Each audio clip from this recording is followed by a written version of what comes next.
Hello, and thank you for dropping by to see the Shakespeare Father's Day film. This is a little different from what we normally do. Normally at this point on a Sunday afternoon, I'm saying, hello, I'm Lizzie. I'm the artistic director of Shakespeare. Well, I still am.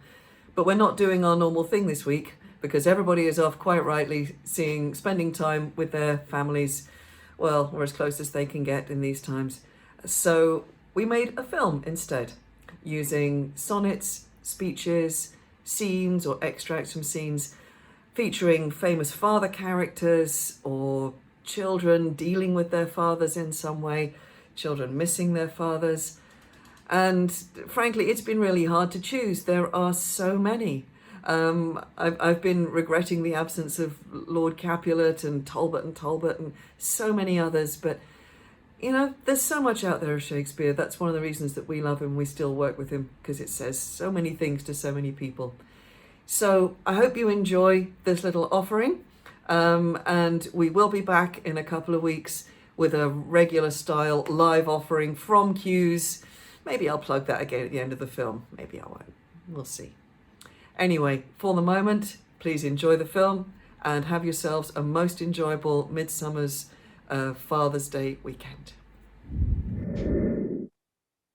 Hail to your lordship.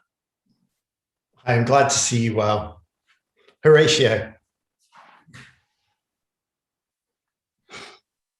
Or I do forget myself. The same, my lord, and your poor servant ever. Sir, my good friend. I'll change that name with you. And what make you from Wittenberg, Horatio? A true disposition, good my lord. I would not hear your enemy say so. My lord, I came to see your father's funeral. I prithee do not mock me, fellow student. I think it was to see my mother's wedding. Indeed, my lord. It followed hard upon. Thrift, Horatio. The funeral baked meat did coldly furnish forth the marriage tables. Would that I had met my dearest foe in heaven than ever had I seen that day, Horatio. My father. Methinks I see my father. Where, my lord? In my mind's eye, Horatio. I saw him once. It was a goodly king. I was a man. Take him for all in all. I shall not look upon his like again. My lord, I think I saw him yesternight. Saw who? My lord, the king, your father. The king, my father. Season your admiration for a while with an attent ear, till I may deliver upon the witness of these gentlemen this marvel to you. Pray, do not mock me. I am a very foolish, fond old man. 80 and upward, not an hour more nor less. And to deal plainly, I fear I am not in my perfect mind. Methinks I should know you, and know this man. Yet I am doubtful, for I am mainly ignorant what place this is. And all the skill I have remembers not these garments, nor I know not where I lodged last night. Do not laugh at me, for as I am a man, I think this lady to be my child, Cordelia. Happy be Theseus, our renowned duke. Thanks, good Aegeus. What's the news with thee? Full of vexation come I with complaint against my child, my daughter Hermia. Stand forth, Demetrius, my noble lord. This man hath my consent to marry her. Stand forth, Lysander. And, my gracious duke, this man hath bewitched the bosom of my child. Thou, Lysander, have given her rhymes and interchanged love tokens with my child. Thou hast by moonlight at her window sung with feigning voice verses of feigning love, and stolen the impression of her fantasy with bracelets of thy hair, rings, gauds, conceits, knacks, trifles, nosegays, sweetmeats, messengers of strong prevailment in unhardened youth. With cunning hast thou filched my daughter's heart, turned her obedience, which is due to me, to stubborn harshness, And, my gracious Duke, be it so, she will not here before your grace consent to marry with Demetrius. I beg the ancient privilege of Athens. As she is mine, I may dispose of her, which shall be either to this gentleman or to her death, according to our law immediately provided in that case. What say you, Hermia? Be advised, fair maid. To you your father should be as a god, one that composed your beauties, yea, and one to whom you are but as a form in wax, by him imprinted and within his power, to leave the figure or to disfigure it. Demetrius is a worthy gentleman. So is Lysander. In himself he is, but in this kind, wanting your father's voice, the other must be held the worthier. I would my father looked but with my eyes. Rather your eyes must with his judgment look. I do entreat your grace to pardon me. Sir, I am about to weep, but thinking that we are a queen, or long have dreamed so. Certain, the daughter of a king. My drops of tears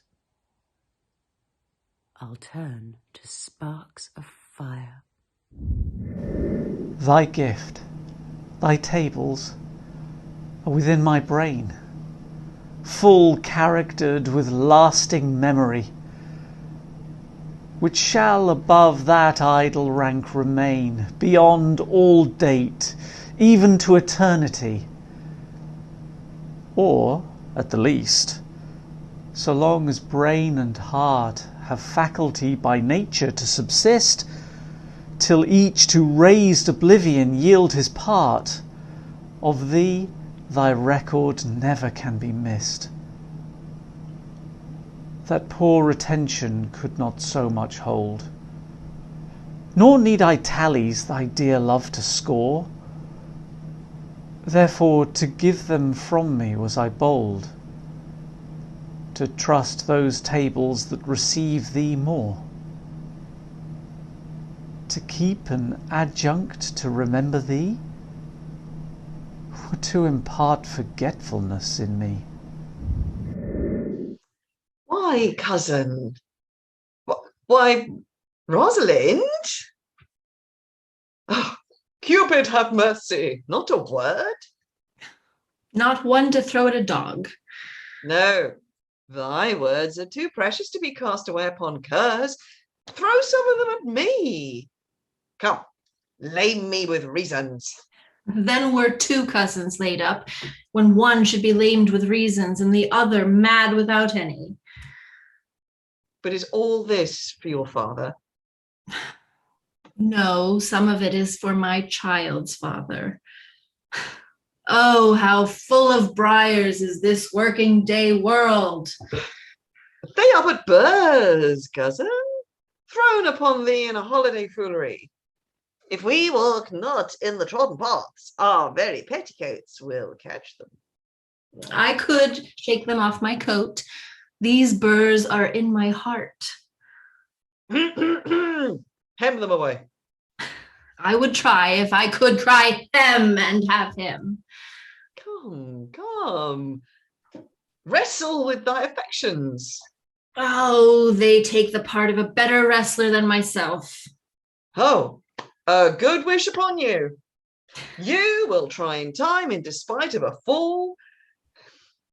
But turning these jests out of service, let us talk in good earnest. Is it possible, on such a sudden, you should fall into so strong a liking with old Sir Rowland's youngest son? The Duke, my father, loved his father dearly. Doth it therefore ensue you should love his son dearly? By this kind of chase, I should hate him, for my father hated his father dearly, yet I hate not Orlando. No, hate him not for my sake. Why should I not? Doth he not deserve well? Let me love him for that. Do you love him because I do? Then can I drown an eye, unused to flow, for precious friends hid in death's dateless night, and weep afresh love's long since cancelled woe, and moan the expense of many a vanished sight. But if the while I think on thee, dear friend, all losses are restored and sorrows end. O thou good old man, how well in thee appears the constant service of the antique world, where service sweat for duty, not for meed. Thou art not for the fashion of these times, where none will sweat but for promotion, and having that do choke their service up, even with the having. It is not so with thee.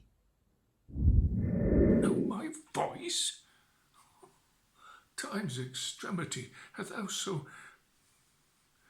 cracked and splitted my poor tongue in 7 short years, that here my only son knows not my feeble key of untuned cares. Though now this grained face of mine be hid in sap-consuming winter's drizzled snow, and all the conduits of my blood froze up, yet of my night of life some memory, my wasting lamp some fading glimmer left, my dull deaf ears a little used to hear. All these old witnesses I cannot err. Tell me thou art my son, Antipholus. But 7 years since, in Syracuse, boy, thou knowest, we parted. But perhaps, my son, thou shamest to acknowledge me in misery. And that's all, folks. That's the end of the Shakespeare Father's Day film for this year. We really hope you've enjoyed it. We had some fun making it. And so we will be back on Sunday, the 4th of July, 3 o'clock British summertime, doing Much Ado About Nothing in our usual style, cues only from parts, no group rehearsal. So that's going to be fine. It is shaping up well. Actually, everyone's getting to work and we've got some brand new music to play you. So come and join us for that. And until then, take care of yourselves, take care of each other. And I look forward to seeing you again next time.